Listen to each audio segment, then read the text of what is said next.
You're listening to Seattle Real Estate Podcast.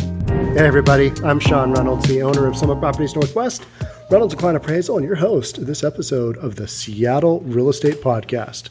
So I've been saying for a long time that the protests, specifically here in Portland and Seattle, are going to end in people getting killed.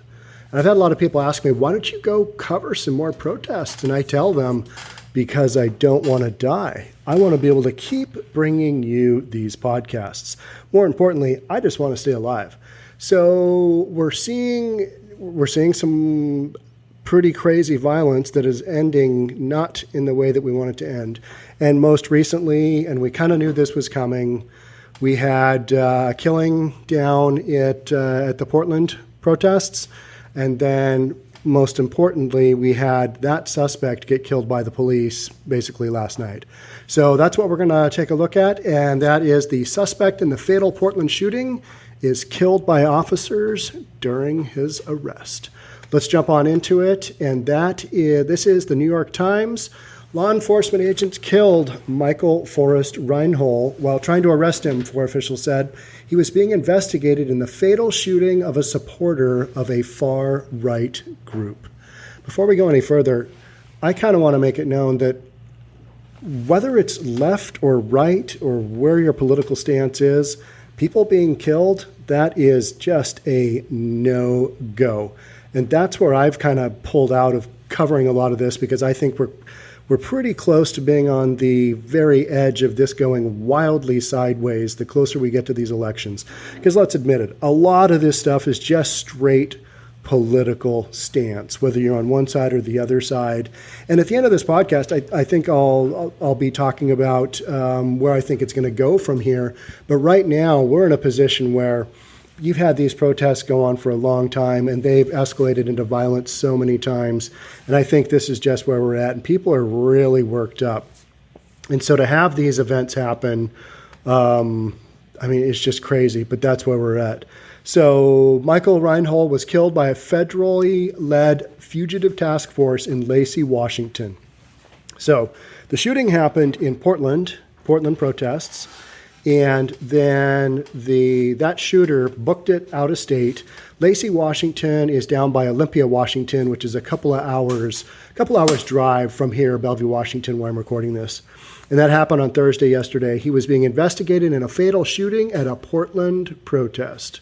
Law enforcement agents shot and killed an Antifa supporter on Thursday as they moved to arrest him in the fatal shooting of a right-wing activist who was part of a pro-Trump caravan in Portland, Oregon, officials said. The suspect, Michael Forrest Reinoehl, 48, was shot by officers from a federally led fugitive task force during the encounter in Washington state. And this is according to the US Marshals service. And you might say, well, Sean, you're covering an Antifa guy that killed a right-wing prayer guy. Why didn't you cover the Kyle Rittenhouse shooting? He's the 17-year-old right-wing guy. And the reason is because they're sorting out so many details in the Kyle Rittenhouse. And the Kyle Rittenhouse shooting, that was in Wisconsin, right? Kind of outside of my wheelhouse. I don't know a lot about the stuff going on there, but I know a lot about the stuff going on in Portland. And I'll look through my footage, and I wouldn't be surprised if this guy, Michael Forrest Reinoehl, was in my footage, because I got a lot of footage of Portland, and he's apparently there pretty consistently. So I kind of feel like I can cover this story with a little bit more detail, whereas the Kyle Rittenhouse, and there are so many moving parts on the Kyle Rittenhouse. Some people are saying that was self-defense. And there's just so much in the video that you can't really tell what's going on. And I'm not trying to use that as an excuse, but I've looked at that story a bunch of times and I'm like, I don't know. And that guy gave himself up. The 17-year-old gave himself up. And so he's in custody. He's charged with a bunch of stuff, but he killed a couple of people. But this, I think it's going to go both ways. You're going to have groups from both sides get killed to do the shooting. And that's just where we're at right now. So the suspect, Michael Forrest Reinoehl, 48, was shot by officers from a federally led fugitive task force during the encounters in Washington State, according to the U.S. Marshals Service. Just read that. Initial reports indicate the suspect produced a firearm threatening the lives of law enforcement officers, the Marshals Service said in a statement. Task force members responded to the threat and struck the suspect, who was pronounced dead at the scene. Now, I have seen footage where the police officers were giving him CPR on the sidewalk, but I guess he was bleeding out pretty hard, and he did not make it. Lieutenant Ray Brady of the Thurston County Sheriff's Office said that the suspect, who was sought by law enforcement team, had exited an apartment, so he left an apartment and he got into a vehicle. As they attempted to apprehend him, there was gunfire. 4 law enforcement officers fired their weapons. Lieutenant Brady said that Mr. Reinoehl had a handgun with him, but added on Friday that we are not able to confirm at this time if he fired shots. An arrest warrant for murder had been obtained by Portland police through the Circuit Court on Multnomah County, Oregon, earlier Thursday, on the same day that Vice News published an interview with Mr. Reinoehl in which he appeared to admit to the August 29th shooting, saying, "I had no choice." And I've read the interview in the Vice News, and he basically says, attorneys have advised me not to be talking about this, but I basically had to do it. And so he does admit to the shooting. And then I think he kind of figures out, this isn't going to go well. He's on the run with a gun, and he doesn't go down. He doesn't go down quietly, and he gets shot and killed at the very tail end. Terrible way to go out. The Portland police had been investigating Saturday's shooting death of Aaron J. Danielson, one of the supporters of President Trump, who came into downtown Portland and clashed with protesters demonstrating against racial injustice and police brutality. Mr. Reinoehl, who lives in the Portland area, had been a persistent presence at the city's demonstrations over recent weeks, helping the protesters with security and suggesting on social media that the struggle was becoming a war where there will be casualties. So that's in his social media. So people are going through his social media with a fine-tooth comb trying to figure out what he was thinking. On his social media, this is on his Instagram, "I am 100% Antifa all the way," he posted on Instagram in June, referring to a loose collection of activists who have mobilized to oppose groups they see as fascist or racist. "I am willing to fight for my brothers and sisters, even if some of them are too ignorant to realize what Antifa truly stands for. We do not want violence, but we will not run from it either." That's kind of a telling statement, right? In the Vice interview, Mr. Reinoehl said he acted in self-defense, believing that he and a friend were about to be stabbed. "I could have sat there and watched them kill a friend of mine of color, but I wasn't going to do that," he said. Now, I've watched the video of where he shoots Aaron Danielson, the guy who got shot, the Antifa guy. I've watched the video, and what happened is he is walking up a sidewalk. He is basically following 2 people. Somebody yells out, "Here they are, we got them." The 2 people they're following turn around, and then somebody says, "That's them." And our guy, Mr. Reinoehl, pulls out a gun and shoots him in the chest. I didn't see much other than that. There weren't a bunch of angry mob people around in cars.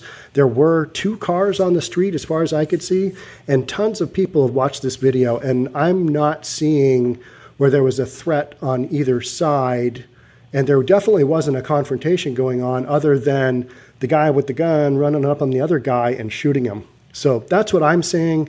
That's what I think a ton of other people are saying. So if there was a confrontation somewhere, I didn't see it, and I didn't see anybody that was about to be stabbed, but I don't know. And that's a narrative to me that doesn't look like it is, it's not going to hold up that either he or his friend were about to be stabbed. An hour before his fatal encounter with law enforcement, Mr. Reinoehl was on the telephone with Tiffany Wickwire, who was helping him set up a GoFundMe page, Mrs. Wickwire said in an interview. "We were talking about his kids and what to do for them if anything happened to him," she said, referring to his 17-year-old son and 11-year-old daughter. "I kind of wonder if he caught wind of, they're after you. There is a federal task force after you. You need to get out of here." "Stay safe," they told each other at the end of the call, she said. The Pacific Northwest Violent Offender Task Force that attempted to arrest Mr. Reinoehl included members of the US Marshals Service, the Lakewood Police Department, the Pierce County Sheriff's Department, and the Washington State Department of Corrections. So you've got 4 major institutions out looking for this guy. They create this task force, and they're like, yep, we're going to go get him.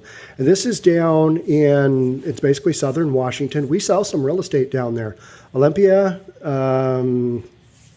Tacoma, Olympia, those are big metropolitan areas, and that's where this guy kind of took off to after the shooting in Portland. So the officers closed in on Mr. Reinoehl on a residential street lined with townhomes and single-family houses in an unincorporated area adjacent to the city of Lacey, not far from Washington. Lacey's right next to Olympia, not far from the Washington state capital of Olympia, and about 2 hours' drive north of Portland. All right, Chad Smith, 29, who lives next door to the apartment where the shooting occurred, said he was standing outside at about 6:45 when he saw 2 SUVs race towards the complex. He heard about a minute and a half of gunshots, he said, then saw a man walking backward next to a white pickup truck holding what appeared to be a gun and officers firing in his direction. Trevor Brown, 24, who lives in a townhouse nearby, said he heard several shots fired and saw as many as 4 police officers in the road who fired 3 or 4 times. He said then that he saw Mr. Reinoehl lying on the ground. This is all kind of filler. And then there's people posting in the street, there's blood on your hands, you murdered Michael Reinoehl. Well, he was a fugitive at that point with an outstanding warrant, right? And you've got a 4-party commission task force out looking for him. So I don't think it was murder on the part of the task force. They had a writ that basically said, hey, go after this guy, go back and bring him in. Michael was murdered, said another posting. Later in the evening, police officers charged the crowd and took 1 person into custody. As part of the protester security team during the demonstrations, Mr. Reinoehl's role included in intercepting potential agitators and helping calm conflicts, fellow protesters said. From what I've read, he's basically, he was a de-escalation expert. The guy that's accused of killing another guy, kind of point blank range, he was a de-escalation guy. He was a guy, they called him like a welcome angel or something. Nightly, he would break up fights, said Randall McCorkle, a regular at the demonstrations, who said he became close friends with Mr. Reinoehl as they wore on. He wanted change so badly, he said.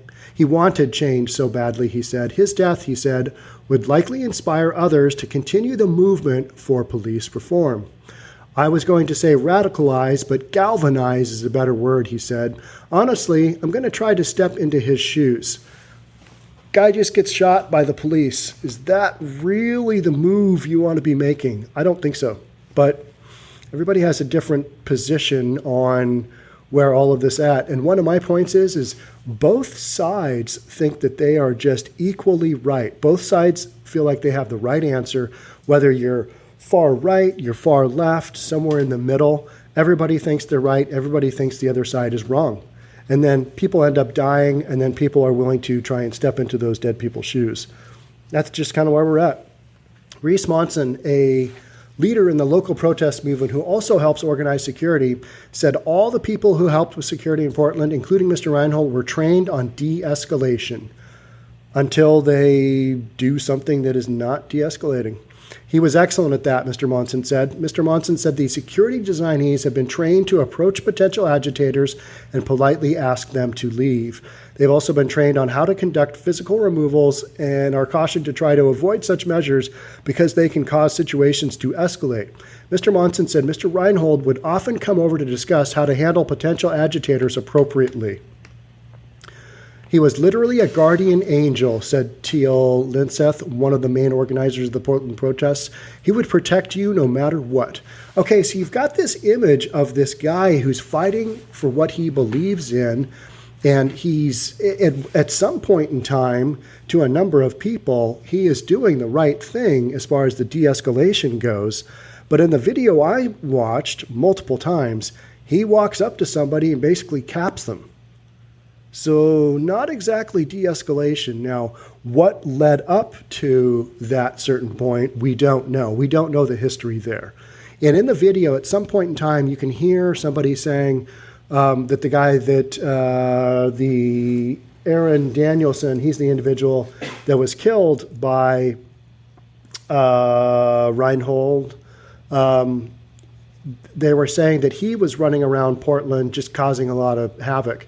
But that doesn't really warrant somebody coming up and shooting you, does it? I mean, it just doesn't. So we're getting to that point where people are frustrated, and I think a lot of people have had enough. And maybe the nightly protests in Portland, those need to be wound down immediately. Otherwise, you're going to have more people shot, and the police running after people and then ending in death. This is just not where you want to be. This is terrible.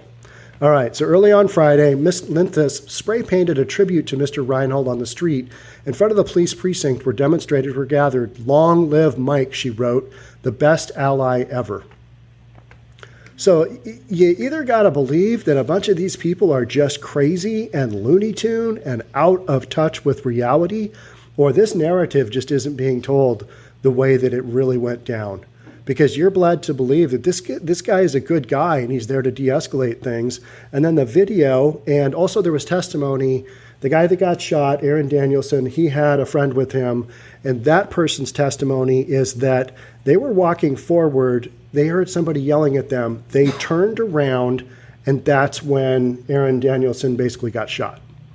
So there was no confrontation, there was no threat, there was no potential stabbing going on. There was just a shooting.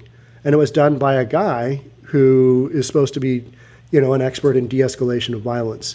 So just this weird story of, you kind of ask yourself, what is going on here? What is the real deal?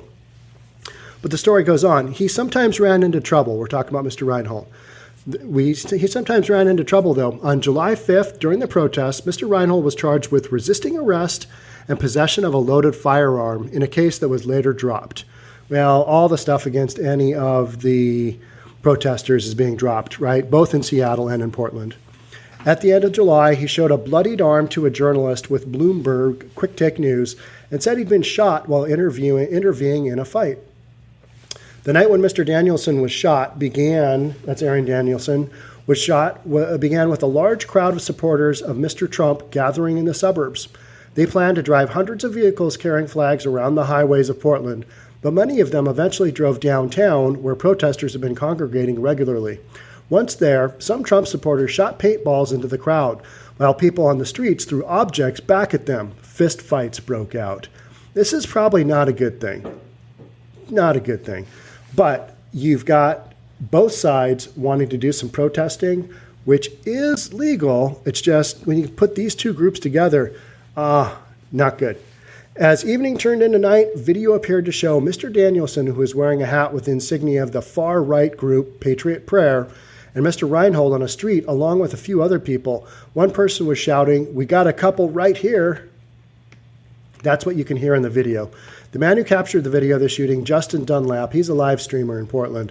Justin Dunlap said it appeared that Mr. Danielson reached to his hip. All right, he pulled from his side just like he was pulling a gun, Mr. Dunlap said. But another video taken during the encounter, someone can be heard flagging that Mr. Danielson was pulling out a can of mace. "He's macing you. He's pulling it out," the person warned. It appeared from the video that Mr. Danielson sprayed mace just as two gunshots could be heard, and Mr. Danielson went down. Now, the live streamer that we're talking about here, Justin Dunlap, he complains to people. He's filming this whole thing, and he gets it all, and he's got it just squared in there in the viewfinder. He gets it all, but he's complaining, my eyes.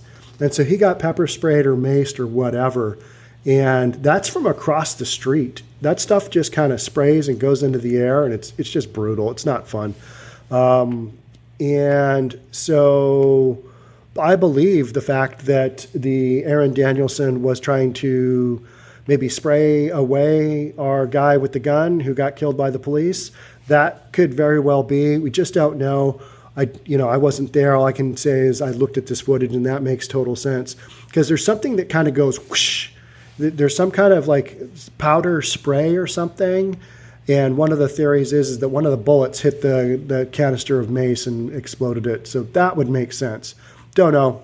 unless you're right there, so much of this stuff is like, just don't really know. Continuing on here. Portland has seen escalating conflicts involving guns over the past few weeks. On August 15th, a person allied with right-wing demonstrators fired 2 shots from his vehicle, the authorities said. A week later, during open clashes on the streets, another right-wing demonstrator pulled out a gun. Mr. Reinoehl said in his social media post that he was once in the Army and hated it, although an Army official said no record of service could be found under his name. And I've heard from multiple accounts that even though he claims that he was in the Army, there's really no record of him being in the Army. So maybe he wasn't. Maybe that was just to add to whatever it was that makes him, more important within his social circle. In the Bloomberg interview, Mr. Reinoehl described himself as a professional snowboarder and a contractor. If he's a professional snowboarder, we should be able to figure that out, right? But I haven't seen anything on that either. His daughter, who was with him during the July interview, said that she had also been present during the encounter that left his arm bloodied. The fact that she is going to be contributing to running this new country that we're fighting for, Mr. Reinoehl said, and she's going to learn everything on the street, not by what people have said.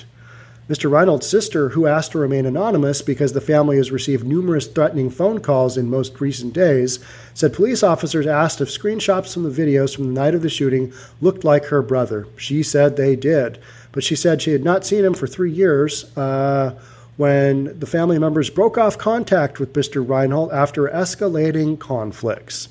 All right, so we've got a guy who's he's got some stuff in his arrest record. He's no longer in contact with his family.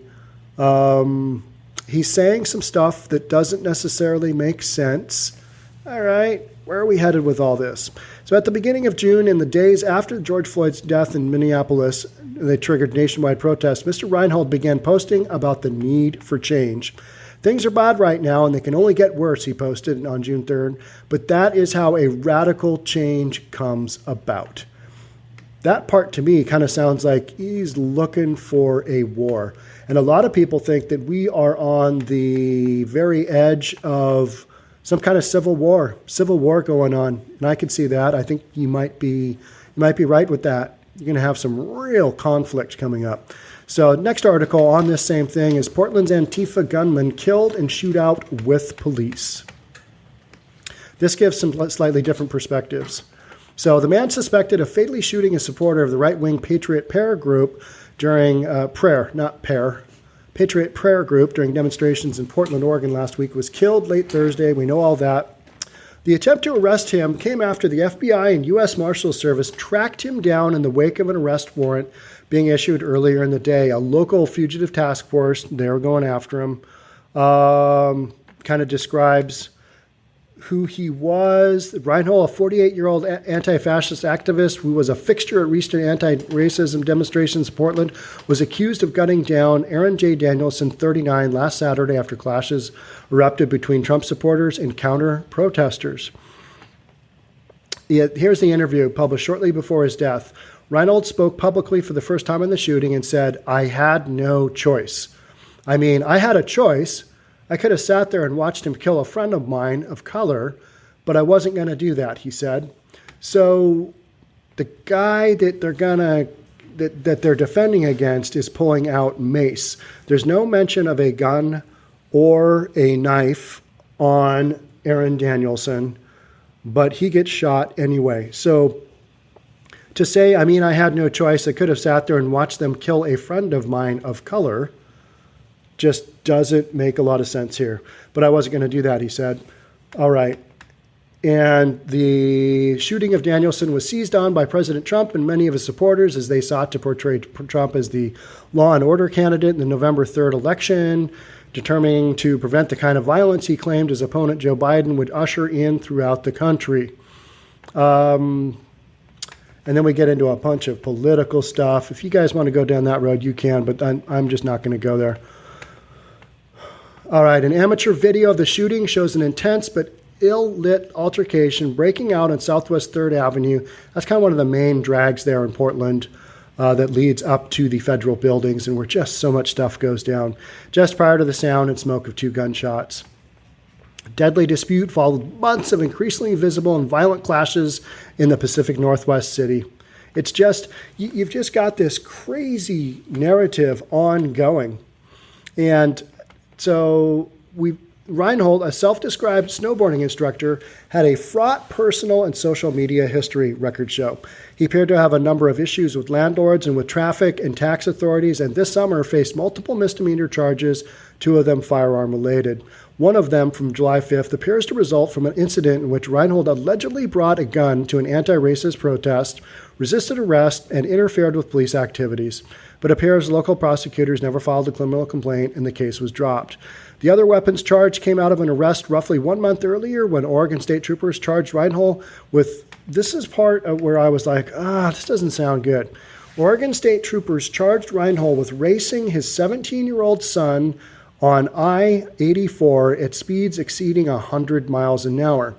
The authorities alleged that both were operating vehicles under the influence and that the father was carrying prescription drugs, marijuana, and a loaded Glock handgun for which Reinoehl did not have a permit. The elder man also had his 11-year-old daughter in his car with him at the time of his arrest, according to police. So this guy is driving high. He's racing his 17-year-old kid, speeds over 100 miles an hour. All right, those are not great things to be doing. And then you've got your 11-year-old daughter in the car. Not good. Doesn't paint a good picture. But I certainly don't want somebody to die out of all this unnecessarily. Because so many people make decisions and then later in life change their life around and get back on track and kind of go in a different direction. This guy here will never have that option because he was on the run from the police. He was on the run from a federal task force, and he got gunned down when they were trying to arrest him. That just sucks. That's not the way you want a story to go. But it went this way, and I'm afraid we're going to hear more and more about this as these protests kind of escalate and the violence escalates as well. There's some more stuff. If you want to read this article, this is an article in, what is this in?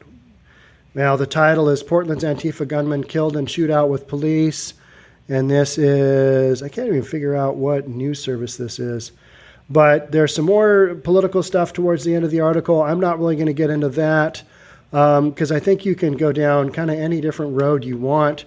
My point is that somebody's got to step in and tighten this stuff up as far as the protests go, the nightly stuff in Portland specifically, because this just can't go on forever. It's going to end in a lot of people dying, and that's not where we want this to go.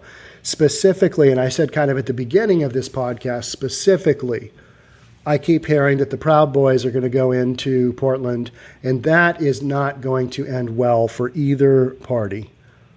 Not a good thing. Don't want the Proud Boys getting in there. And I'm not saying either the left or the right is right or wrong on this, but you're going to have some pretty major conflict, and I'd rather not see that because these protests, you're okay to protest, but just don't have it end in people dying. The peaceful protests, on board with that. The stuff that's going on right now, that's a no-go in my book. That's a big no-go. And so many of these protests in Portland end in violence or end in fires or end in just some crazy nonsense going on. And I just don't think this is going in the right direction. And a lot of people are saying, yep, send the feds in. And I think we're right at that edge of, okay, maybe that needs to happen because this isn't going away on its own. I don't know if you saw or if you heard. You probably didn't. You probably don't care. But Ted Wheeler, the mayor of Portland, so protesters have been protesting outside of his condo. He's got a pretty nice condo and a high-rise condo. And I think it's worth $849,000 according to the assessed value. That's a damn nice condo anywhere, especially in Portland. That's a nice condo. But protesters have been outside his place, and they did a bunch of stuff, a bunch of graffiti. And I think they tried to start a fire. They did start a fire in one of the businesses on the main floor. So Ted Wheeler's solution, mayor of Portland, he's trying to apologize to his neighbors for all this stuff going on. The protesters kind of messing up their building, starting fires and graffitiing it up. His solution is that he moves out. He moves away to another location. How would you like to be Ted's neighbor at his new place? Oh, hey, Ted, nice to see you moving in. No. Don't really want to see you. Down in Portland, and Ted seems like a nice enough guy when you watch him on the media, but nobody likes him.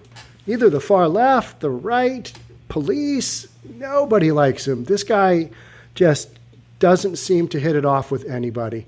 So it's kind of like, man, you are stuck in between a rock and a hard place. If you got to move out of your condo because you've got protests going on, how about just handling the protests somehow? How about just handling that? At some point in time, that's what you got to do. If you're an elected official and it's your turf, you've just got to take care of business, got to take care of things. You can't let things escalate forever, because at some point in time, you got to bring in some kind of martial law or martial order so you don't just get overrun with this craziness going on that's happening already. I mean, I think in total for the protests, we have 34 people dead. I think since the Memorial Day protests started, 34 people dead. I know we've got 2 people dead in CHOP. We got 2 teenagers. You got a 16-year-old and you got a 19-year-old. And then we've got 2 more people in Wisconsin, and then you've got another 2 people here. I mean, it's just going to go on and on and on. And is this what it takes to kind of get to the bottom line, the answers that we're all looking for? A bunch of people dead? I don't think so. I think there's got to be other solutions. And as they come up, I will share with you them here. But watch for the Proud Boys to go into Portland, and that could be a real mess. I will more than likely not be there because, again, I want to keep bringing you these podcasts here on the Seattle Real Estate Podcast. So that's what I'm going to do. If I had a big team of like security guys, I might go down there. But still, one bullet can ruin your whole day. Just not good. Not a good thing. So I'll probably just keep doing it from my safe environment here in the Seattle Real Estate Podcast and bringing you guys info. Hey, if you want to get a hold of me, I have so many incoming messages now that I literally can't get to them all. If you want to go onto our Summit Properties Northwest YouTube channel, and in the body of that YouTube channel, there's an email address somewhere in there. Send me an email. It'll get to me. But messages on Facebook or Instagram or those kind of things, I typically don't get them because there are so many that come through. And I am still running 2 businesses here, believe it or not. I know, it's crazy. I'm not just 100% full-time podcasting about shootings and CHOP and all this craziness. But yeah, I'm running a couple of businesses. So that kind of gives me the boots on the ground experience, right? It gives you the perspective. Thank you so much for tuning in to this episode of the Seattle Real Estate Podcast. Love to have you hit the subscribe button. That is it for me. Thanks again for joining, and I will catch you on the next one. Bye for now.